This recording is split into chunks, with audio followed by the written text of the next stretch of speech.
again. 696 through Novi. Piece of crap MDOT. 6 times in 10 years they've redone this road.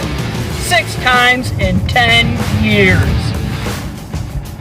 Worst goddamn government division in all of Michigan. With the exception of DTMB. How many times do you have to fix the same damn road? 6 times in 10 years. Unbelievable. No wonder no other roads in Michigan can get fixed.